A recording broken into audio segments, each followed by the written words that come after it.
The Walking Dead Season 1 is undeniably one of the greatest games ever made. It told a story about protecting innocence, walking the fine line between becoming a monster and being a worthy protector. The consequences of your actions rarely affected you directly. Instead, they shaped Clementine, the young girl you swore to protect, nurture, and keep happy. Season 2, however, flips the script. Lee is gone, and now you become Clementine. The opening is strikingly simple. Clementine is warned by Omid to keep track of her things. She doesn't. Omid is killed. Soon after, Krista is ambushed by bandits, and despite your choices, she likely doesn't survive. Later, Clementine is forced to make a decision about feeding a stray dog or keeping the food for herself, yet the outcome is always the same. She's attacked regardless. When the Season 2 group finds her with a dog bite, nothing you say changes their reaction. They lock her in a shed. This introduction is intentionally one track, driving home a crucial point. You're not Lee anymore. You're a vulnerable, fragile young girl. Choices of action or violence will rarely go in your favor. Instead, Season 2 shifts focus to emotional decisions. While the adults around you fight and destroy each other, you're left picking up the pieces, largely through words and small gestures. Where Season 1 was about creating a future for Clementine, Season 2 is about adults deciding what to do with her. Furthermore, Season 2 is about which adults you actually agree with morally. The only real choice you're given is deciding who seems like the most worthy, honest, or reasonable person to make decisions for you. In essence, Season 2 is about finding Clementine's next Lee and deciding what worldview you want Clementine to have.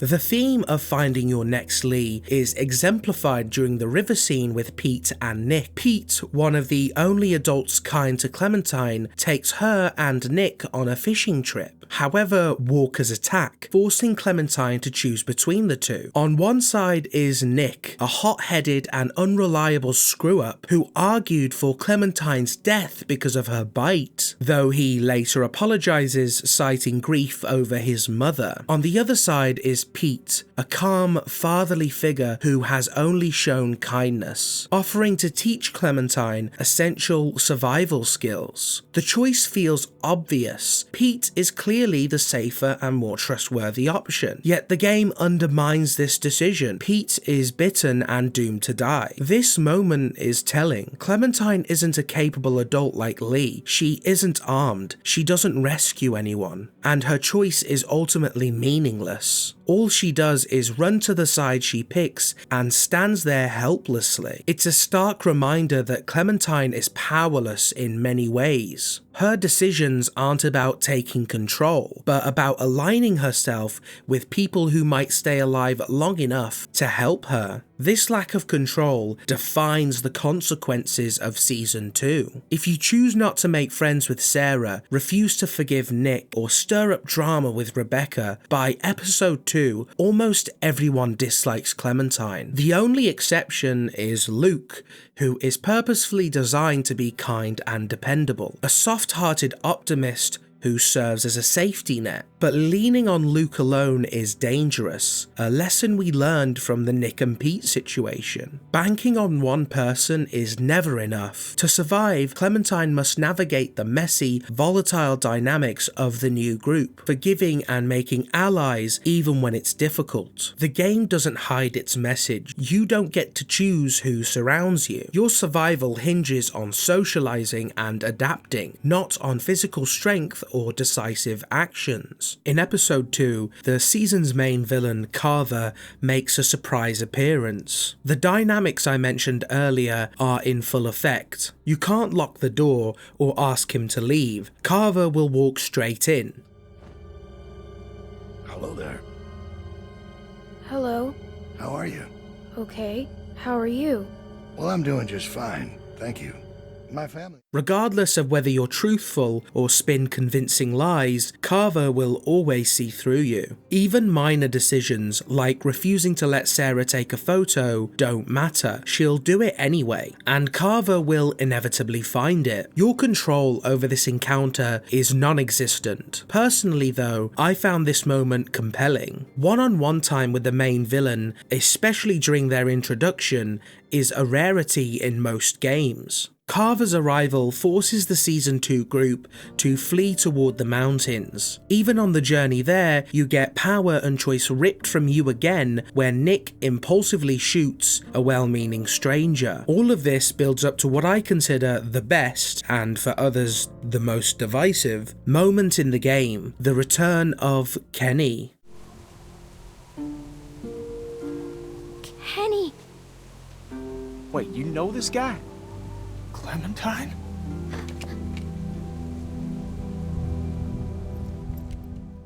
Upon catching up with him, you learn dinner's ready, and here's the part a lot of people miss. This right here, the choice to sit with Kenny or the Season 2 group, is actually where the introduction to Season 2 ends. This is the ultimate social decision. Who do you want to stick around? Who do you trust? Who do you want to learn more about? The game just spent 1.5 episodes driving home the fact that the only choice you truly have is picking who sticks around. Everything else, well, Clementine has no control. This, I believe, is actually the moment the Jane versus Kenny versus Alone choice gets foreshadowed. The entire game isn't built on protecting Clementine, it's built on choosing who does or is worthy to. By this point in the game, it's clear that 95% of players are funneled into liking either Luke or Kenny. That's the core dynamic, the new guy Luke versus the familiar face Kenny. It feels like deliberate foreshadowing. However, it's also apparent that Telltale struggled with the script. Episode 1 and 2 are largely crafted to make you warm to Luke, and Kenny's sudden reappearance feels engineered to force a choice between them. Of course, with the final script, this choice shifts to Kenny and Jane, but I doubt this was the plan from the start, just a theory. The biggest decision in episode 2 revolves around, you guessed it,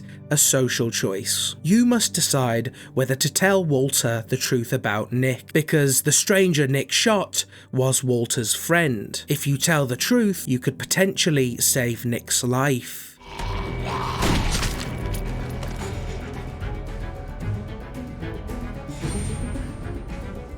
By the time Carver arrives at the lodge, Clementine's choices could have already caused more deaths than Carver himself will, simply through the ripple effects of social interactions. You can't save Walter when Carver kills him, and even if you manage to save Elvin, Carver kills him anyway. So we're 2 episodes deep. What is Season 2 about? If major choices feel inconsequential, but minor ones carry weight, what's the game's real focus? If Season 1 was about action and protecting innocence, Season 2 is about socialization. It's about understanding your role as an 11-year-old girl in a chaotic world, where words and relationships are your only weapons. This is the stage in Clementine's life where she must learn to socialize in ways that benefit her, even if the people she's doing that with are flawed and unreliable. You can't survive by only trusting those who treat you kindly.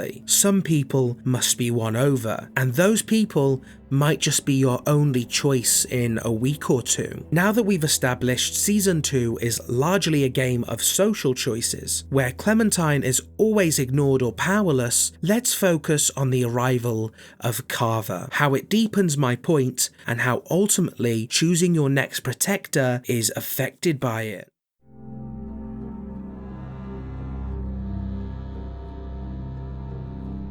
With Carver's arrival, the dynamic shifts drastically for Clementine. Carver is a deranged, psychopathic dictator who enslaves survivors in a hardware store, valuing control over human life. Pleasing him is almost impossible. He accepts no excuses. If choices felt inconsequential before, they feel utterly meaningless now. One early decision involving Carver is whether to help Sarah with her work. after she's hit by her father under Carver's orders. Both Clementine and Sarah are under Reggie's supervision, a kind-hearted man who hasn't done anything wrong. Regardless of whether you help Sarah or focus on your own work, the outcome remains the same. Carver deems the effort insufficient and kills Reggie. No!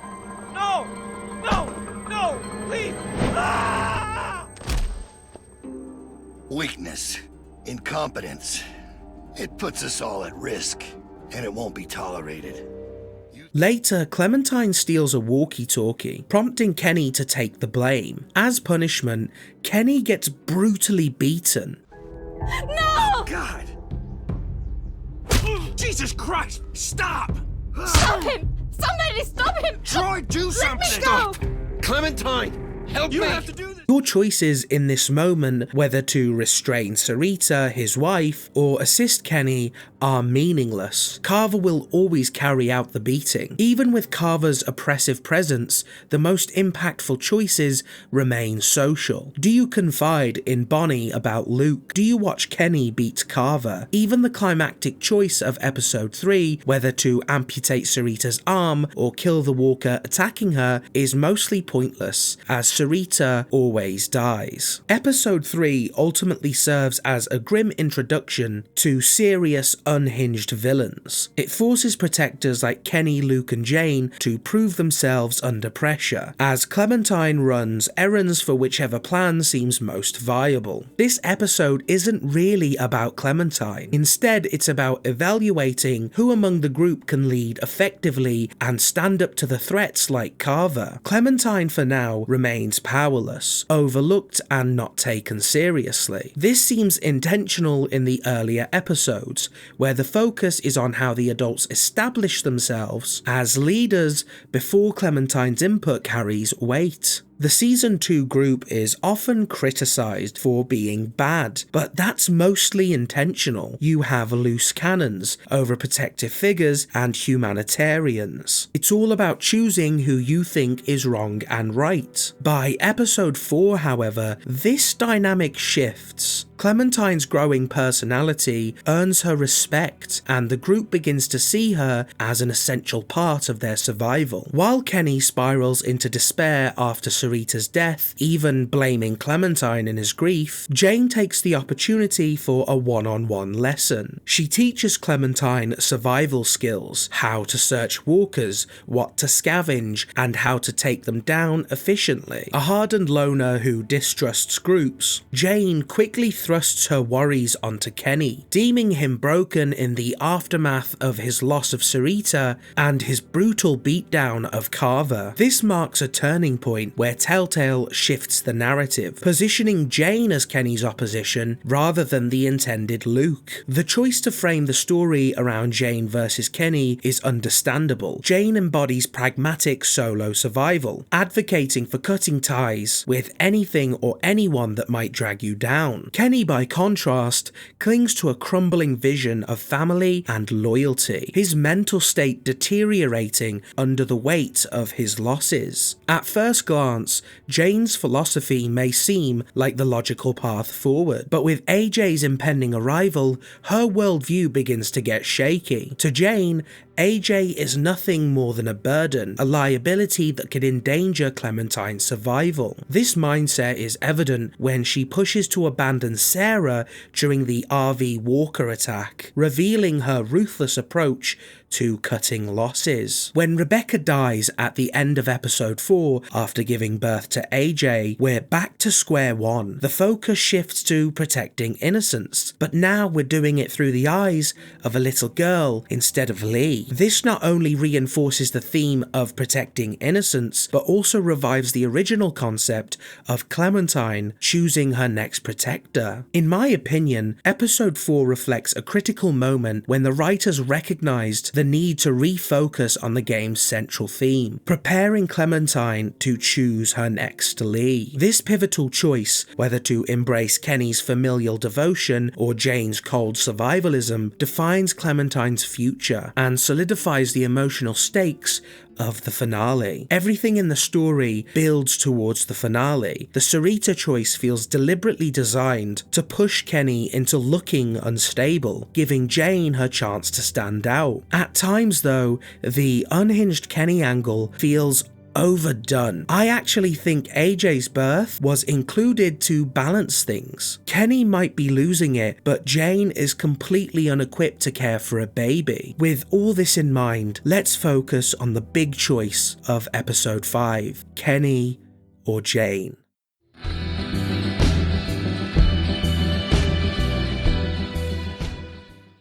This may be the most controversial part of this video, but hear me out. I want to explore both Jane and Kenny, but also present some theories that I haven't seen discussed before. I believe the story of Season 2, especially the role of Kenny, is widely misunderstood. Allow me to explain what I think Kenny actually represents in this season, and what his character arc truly conveys. Many people claim Kenny goes crazy after losing his family, but I disagree. I believe his slow descent into instability is primarily driven by guilt, not by loss. This is because he blames himself for the deaths of his loved ones. In my first video on Season 1, I discussed how Kenny mirrors Lee, a man who can act ruthlessly in private, but tries to shield those he loves from the harsh realities of the world. Kenny's obsession with protecting innocence is both his strength and his downfall. His relentless need to shield his family contributes to Duck's death, and his refusal to let Katja face their grim reality ultimately leaves her broken, leading to her tragic end. By the time Season 2 arrives, after Kenny loses Sarita in a manner reminiscent of Katja's death, the protective side of him snaps. He briefly blames Clementine, but if you watch closely, it's clear that Kenny staying behind to kill Carver led to Sarita being left vulnerable. He knows he failed her and even prays for her forgiveness, not Clementine's, but his own forgiveness. This moment highlights the shift in Kenny. He becomes increasingly desperate to protect Clementine and AJ, but this time right in front of them. The Kenny we see in Season 2 is a version of Lee who, if given the chance, might have killed the St. John's without hesitation. A Lee who would kill the stranger in front of Clementine. Some argue that Kenny is abusive, but I strongly disagree. His actions aren't motivated by malice or control, but by fear, guilt, and an overwhelming desire to protect those he has left. Take his treatment of Arvo in episode 5. Kenny's anger stems from believing Arvo led Clementine and AJ into a dangerous situation. A frozen lake where Clementine nearly died and others didn't make it out. Yes, Kenny was wrong, but his anger wasn't senseless or sadistic. It was born from the fear of losing yet another loved one in front of him. He's not just angry at Arvo, he's angry at himself for trusting Arvo and risking Clementine's life. This mindset is reflected earlier in episode 5, when Kenny expresses regret over how he treated Clementine after Sarita's death, also acknowledging his own mistakes while raising Duck. When Kenny tries to kill Jane, it's not because he's insane or wants control over Clementine. He believes Jane purposefully killed or abandoned AJ. For Kenny, this is a personal betrayal. It replays his worst nightmare. When he says he wouldn't have attacked Jane if she just told him AJ was safe, I believe him. We see the same pattern with Arvo. Kenny stops when the truth comes out. Kenny's problem isn't that he's abusive or insane. It's that he is deeply insecure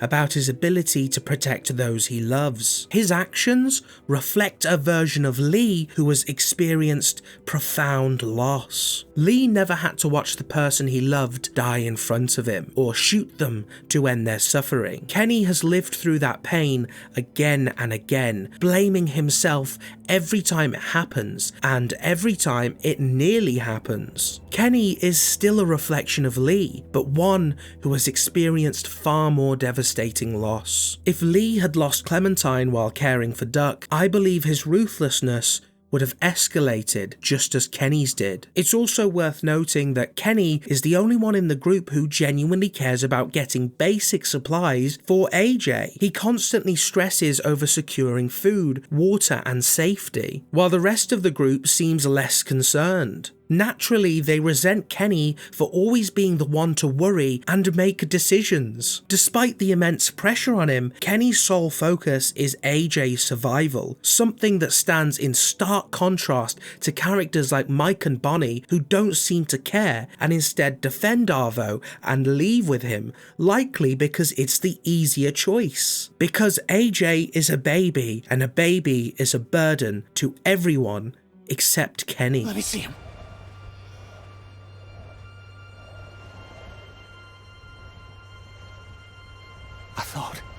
I thought we lost you, buddy.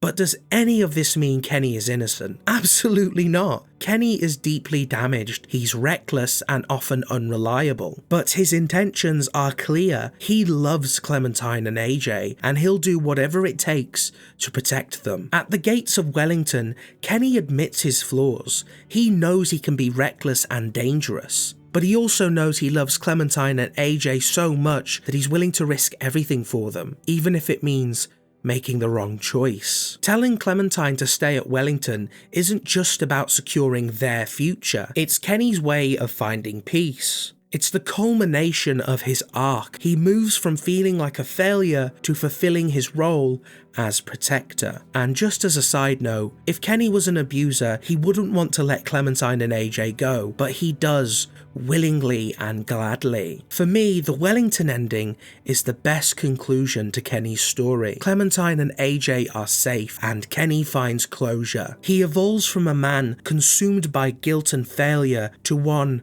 who ensures the safety of those he loves. Okay, we'll stay. Good. We'll stay. Good. This is the right decision. Okay. Right. When he's grown, you tell him about his mommy and his daddy and all the people who tried to keep him safe.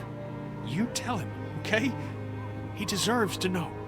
And let's be honest, Kenny not flying through a windshield in Season 3 is a pretty great bonus. Seriously, Telltale, that was a poor choice. But I know some of you believe Jane is the better choice for Clementine, so let me set aside my bias and argue her side. From Jane's perspective, Kenny is a ticking time bomb. Any loss or perceived betrayal sends him spiraling into violent outbursts. His impulsiveness and lack of emotional control make him dangerous in Jane's eyes. She sees him as someone consumed by revenge, willing to hurt others to satisfy his anger. This volatility makes Kenny an unreliable protector, and his dream of reaching Wellington could be yet another unrealistic obsession, similar to his fixation on boats in Season 1. Jane, in contrast, is a pragmatic survivor who values self-preservation over sentimentality. Her decision to abandon her sister when she became a liability reflects her harsh worldview. Jane also advocates leaving Sarah behind, illustrating her belief that carrying dead weight risks survival. Unlike Kenny, who clings to protecting others regardless of the cost, Jane avoids attachments, which allows her to act swiftly and minimize risks. When Kenny assumes that she killed the baby, it pushes him to attack her. In the eyes of Jane fans, this validates her claim that he is too dangerous to trust in critical moments. Ultimately though, the choice comes down to your personal perspective. If you believe in punishing betrayal and protecting innocent life at all costs, Kenny may resonate with your values. If Season 2 taught you that people are often liabilities and fewer companions means fewer problems, Jane's philosophy may make more sense to you. Alternatively, choosing to have Clementine and AJ go it alone might feel like a middle ground. If you shot Kenny and discovered Jane's deception, both may seem unfit to stay with Clem, leaving independence as the safest path. Reintroducing my bias now, I still believe Wellington is the best ending. I disagree with Jane's philosophy of abandoning the vulnerable for freedom, and I'm not a fan of the fact that she up and leaves so often. I also don't believe an 11-year-old girl and a baby should be left unsupervised. For me, this makes Kenny the best choice. Despite his flaws, Kenny genuinely cares about Clementine and will sacrifice everything to protect her and AJ. Whether or not you find Kenny reliable, he fulfills his role as protector by getting Clementine and AJ to Wellington, where he urges them to stay, completing his arc. Cheated.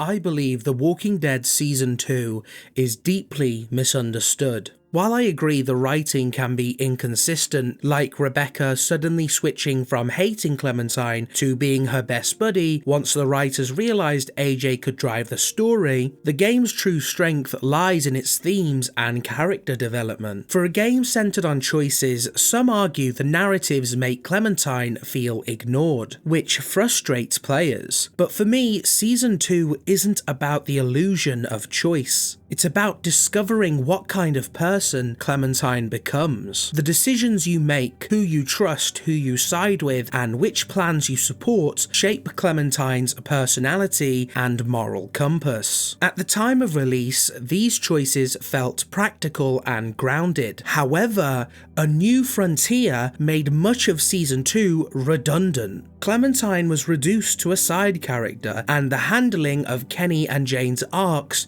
was appalling. Season 1 was about Lee teaching Clementine how to survive while holding on to her humanity. Season 2 was about Clementine stepping into her own, navigating flawed characters and deciding who to trust based on her values rather than emotions. Season 3 should have been the payoff, showing a Clementine shaped by Lee's lessons and the relationships she built in Season 2. If Kenny symbolized family, Jane survival, and Luke morality, then your choices on who to side with should have fundamentally influenced the Clementine we saw in A New Frontier. Telltale seemed to understand this, but they never followed through. The game didn't track or acknowledge who you agreed with. Season 2 was meant to be the foundation for an amazing threequel, but instead it was undercut by its successor. Ultimately, Season 2's biggest flaw isn't within itself, it's that Season 3 failed to give it the resolution it deserved. If A New Frontier had lived up to the character development, letting Kenny's Clem stay with him, Jane's Clem embrace independence, and solo Clem become a hardened survivor, Season 2 would likely be far better appreciated today. It was a strong build-up for a conclusion we never got. This, ultimately, is what I see people miss when they critique Season 2. They misunderstand that this season was never meant to be about strong choices where action is key. It was meant to find out what Clementine you're raising by circling you with characters who hold deeply divisive worldviews. Season 2 is always judged in retrospect due to how long the franchise has remained relevant, and I'm not saying those critiques aren't valid. They are. However, if you play the game as if New Frontier never happened and the franchise ended there, you start to understand what the mindset was. To reiterate, it's not about your choices like with Lee, it's about your opinions and who Clementine becomes via them. I personally still love Season 2. It's not perfect, it was never meant to be. However, when I played it all those years ago, it had a far better reception than it does now. And in my opinion, the reason for that is because A New Frontier was so disappointing and handled our choices terribly. And that is the true purpose and meaning of Season 2. If you enjoyed, subscribing and liking would really help.